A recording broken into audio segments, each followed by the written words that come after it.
तो नमस्कार, जय भीम। आप देख रहे हैं बाटला एक्सप्रेस और मैं हूं दीपक। आपको बता दें कि हरियाणा में बड़ा ही घमासान देखने के लिए मिल रहा है। बड़े बड़े मुद्दों पर बड़ी बड़ी पार्टियां चुनाव लड़ रही हैं। बहुजन समाज पार्टी गठबंधन के साथ चुनाव लड़ रही है। क्या कुछ मुद्दे हैं, हमारे साथ प्रत्याशी मौजूद हैं और एक बड़े मुकाबले को चुनावी मैदान में है, जहां एक तरफ तमाम संवैधानिक गतिविधियों को लेकर कांग्रेस, बीजेपी तमाम मुद्दों को लेकर चल रही है। बहुजन समाज पार्टी इनेलो का क्या मुद्दा रहने वाला है? तो नेताजी, सबसे पहले आपका स्वागत है। मान्यवर, धन्यवाद। मैं नरेंद्र पाल सिंह बघेल, निवासी फरीदाबाद, ओल्ड फरीदाबाद विधानसभा से प्रत्याशी। मेरा चुनाव चिन्ह चश्मा। और क्या कहेंगे, किन योजनाओं को लेकर क्षेत्र में जा रहे हैं? मैं मान्यवर निवासी फरीदाबाद की जनता से मैं जितना मिल रहा हूँ, वहाँ पे मैं देख रहा हूँ जो वहाँ का प्रेजेंट जो विधायक है, क्योंकि 2014 से 2024 तक जो बीजेपी गवर्नमेंट रही है उसने कोई काम नहीं करा है। अभी मैं वहाँ जा के एक अभी भारतवर्ष के ऊपर टीवी 9 पे एक हमारा डिबेट था, वहाँ पे मैंने क्वेश्चन पुट किया कि आप मेरे को ये बताइए कि निवासी फरीदाबाद के अंदर कोई स्कूल है, कोई सरकारी स्कूल है, कोई अस्पताल है, कोई बेसहारों को रखने के लिए कोई मकान दुकान है? लेकिन कोई भी किसी ने कोई जवाब नहीं दिया। मैं ये कहना चाहता हूँ कि मैं गरीब का बेटा हूँ, किसान का बेटा हूँ, मैं कुछ करने आया हूँ। 5/10/2024 को आपने मुझे जितवाकर चंडीगढ़ भेजना है। बघेल हूँ, एक बार कहता हूँ पूरा करता हूँ। राजनीति के अंदर हरियाणा के अंदर पहली बार बहन कुमारी मायावती के आशीर्वाद से चौधरी अभय सिंह चौटाला जी ने जो मेरे पास विश्वास किया है, पहली बार बघेलों को सीट दी है पूरे हरियाणा के अंदर। मैं अपने बघेल भाइयों की तरफ से धन्यवाद करता हूं और 36 बरादरियों से अपील करता हूं कि आने वाली 5/10/2024 को मुझ नरेंद्र पाल सिंह बघेल को वोट देकर जितवाएं, क्योंकि मेरा जीतना आपके विकास को एक नई दिशा प्रदान करता है। मैं ये भी बोलता हूं, मैं पढ़ा लिखा इन गलियों में खामोश में कैसे रह जाऊं। वो बेच रहे हैं सपनों को, मैं चैन से कैसे सो जाऊं। मोदी सरकार की तमाम योजना है, चाहे वो किसानों के लिए हो, युवाओं के लिए हो, ऐसे बड़े बड़े वादे हैं। उन वादों का मुकाबला आप कैसे करोगे?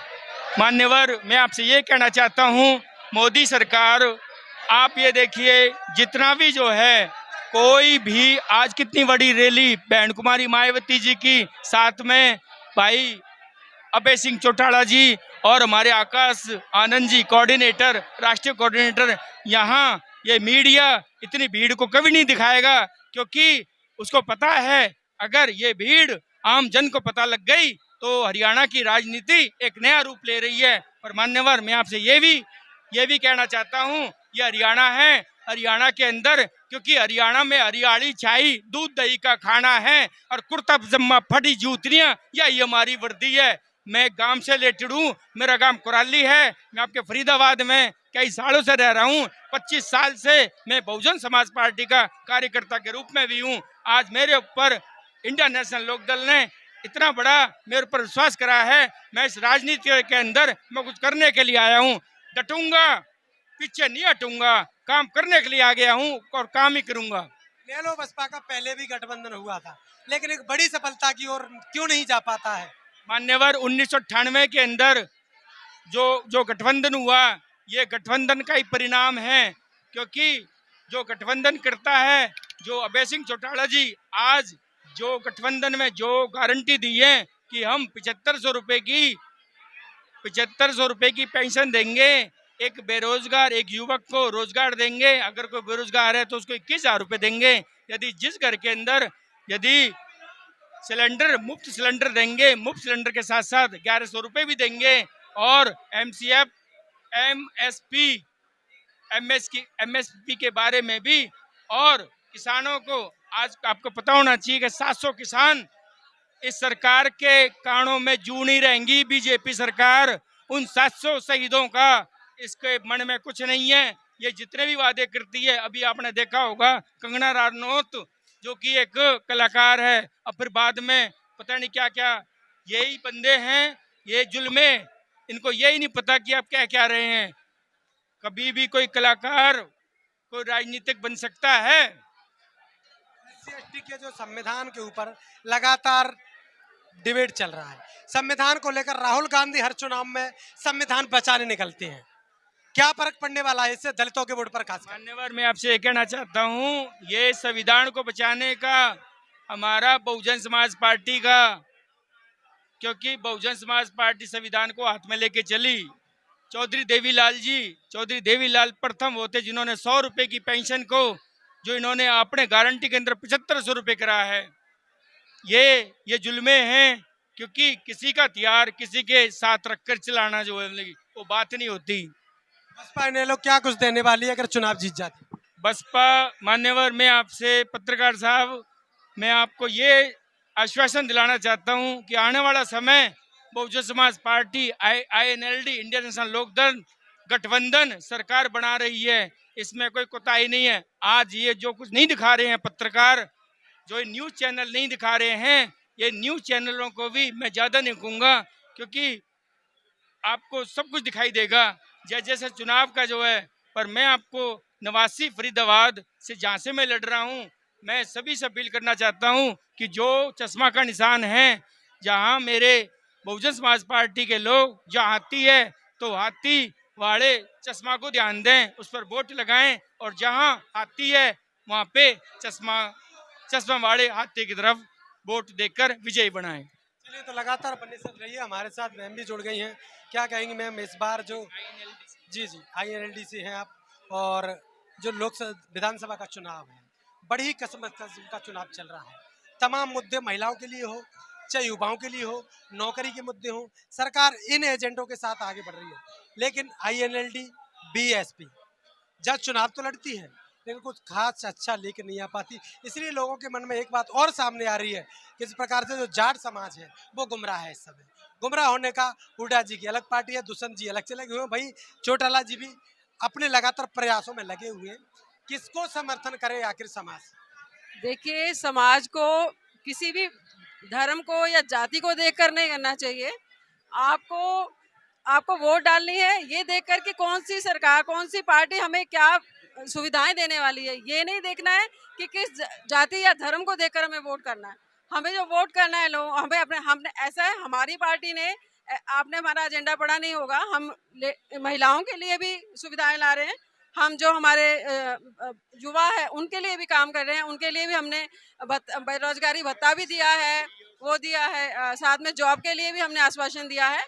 औरतों को भी 1100 रुपये हम जो भत्ता है मासिक वो देने वाले हैं, प्लस एक सिलेंडर मुफ्त देने वाले हैं।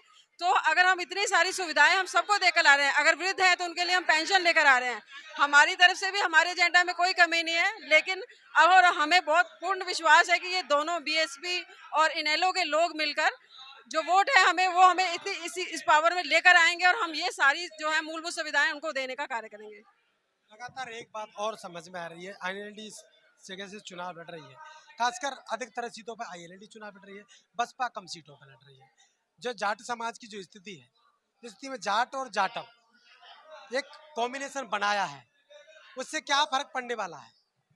जी, किसी भी जाति धर्म को आप इस तरह से अगर जोड़ लें, चाहे जाटव है चाहे जाट है, मैं ये कहूँगी कि देखो, जो लोग खड़े किए गए हैं इलेक्शन में, वो शायद सोच के खड़े किए गए होंगे कि एक जाट है तो उसके सामने जाट खड़ा कर दिया जाए, यहाँ ये जाति का तो वहाँ बड़ा। लेकिन नहीं, आप बिल्कुल नहीं सोचते। इस बार की जनता जब ये वोट करेगी तो ये नहीं देखेगी, वो ये देखेगी कौन सी पार्टी हमें क्या देकर गई और हमें आगे की कौन सी पार्टी क्या सुविधाएं देने वाली है। बीजेपी की लगातार जो आपने योजना बनाई, उन्हीं योजनाओं पे वो भी काम कर रहे हैं। उनका कहना ये भी होता है कभी कभी कि हमारी नकल कर रहे हैं सभी लोग। जी बिल्कुल नहीं, हम कल फरीदाबाद के कई बहुत उन सब इलाकों के उस जगहों पे गए हैं जहाँ जाति नहीं है, जहाँ लोग जाते नहीं। हमारे नेताजी ने वहाँ एक लोगों से पर्सनली बात की है। उनकी आप अगर देखेंगे हालत तो आपको इतनी दयनीय हालत में वो रहते हैं, इतने नार के हाल में वो रह रहे हैं। ऐसे लोगों को काम करने के लिए पढ़े लिखे हमारे नेता से लोग चाहिए, वो पार्टी नहीं चाहिए जो इलेक्शन आते हैं कुछ दे दिला के वोट खरीद के उसके बाद भूल जाती है। वहाँ के लोग इस बुरी तरह से बेहाल थे, रो रहे थे, दुखी थे कि हमें जो हमें जो मिलना चाहिए वो हमें कभी नहीं मिलता। तो हम तो ये चाहते हैं कि हमारे नेताजी, हमारे नरेंद्र पाल सिंह जी एडवोकेट हैं, पढ़े लिखे हैं और जो जानते हैं कि ये कौन सी सुविधाएं उनको देना है, वो लड़ झगड़ के भी वहाँ से चंडीगढ़ से हम उनके लिए ये कार्य करेंगे। तो हम ये अपील करते हैं सबसे कि वो इस बार इनको जिताकर चंडीगढ़ जरूर भेजें। शैलजा कुमारी एक महिला है, शैलजा कुमारी का जो अपमान हुआ है उससे क्या कुछ फर्क पड़ने वाला है? क्या महिला जो है वो उनको देखकर कुछ रंग बदलेंगी चुनाव? बिल्कुल बदलेंगी जी। देखिए, महिलाएं कहीं की भी हों, किसी धर्म की, किसी जाति की हों, अगर उनकी इंसल्ट होती है, अगर उनको वो इज्जत नहीं दी जाती, तो वो आपके लिए नुकसानदेह है, चाहे वो परिवार है, चाहे वो हमारा देश है, चाहे कोई भी हो। जो शैलजा कुमारी कहती कि मैं तो कांग्रेस के झंडे में लिपट के मर जाऊंगी लेकिन मैं छोड़ूंगी नहीं, अपमान कितना भी होता रहे। लेकिन देखिए, ऐसा कहना है बहुत इजी होता है, बल्कि मैं कहती हूँ एक एज ए नारी उनको ये नहीं कहना चाहिए। जब ये जो समीकरण बनते हैं, जब आप इधर से उधर जाते हैं, किसी पार्टी को करते हैं, आप अगर किसी पार्टी के लिए पक्के हैं, मजबूत हैं, तो बहुत अच्छी बात है, लेकिन फिर भी अपमान सहन करना किसी नारी को वो नहीं करना चाहिए। चलिए, तो लगातार बने रही। नेताजी, अंतिम संदेश क्या रहेगा जनता से? पत्रकार महोदय, मेरा जनता से यही अपील है कि 5/10/2024 को नवासी विधानसभा के जितने भी वोटर हैं, मेरे बुजुर्ग, मेरी माता, मेरी बहनों, सभी जो है वोट देने के लिए ज़रूर आएँ और जो मेरा चुनाव चिन्ह है चश्मा है, चश्मा पे वोट देकर मुझ भाई को जितवाएं, मुझ बेटे को जितवाएं, जिससे कि मैं आपके जो काम नहीं हुए उन कामों को कर सकूं। जय भीम, जय किसान, जय जवान। हमारे साथ जुड़े थे फरीदाबाद 59 के प्रत्याशी बघेल जी, और जो उनका कहना है विधानसभा चुनाव में बसपा इनेलो के गठबंधन को लेकर क्या प्रतिक्रिया है, कमेंट बॉक्स में अपनी राय देना ना भूलें। यूट्यूब, फेसबुक, इंस्टाग्राम पर देख रहे हैं तो लगातार बने रहिए, देखते रहिए बाडला एक्सप्रेस। मैं हूं दीपक बॉल, तो बहुत बहुत धन्यवाद।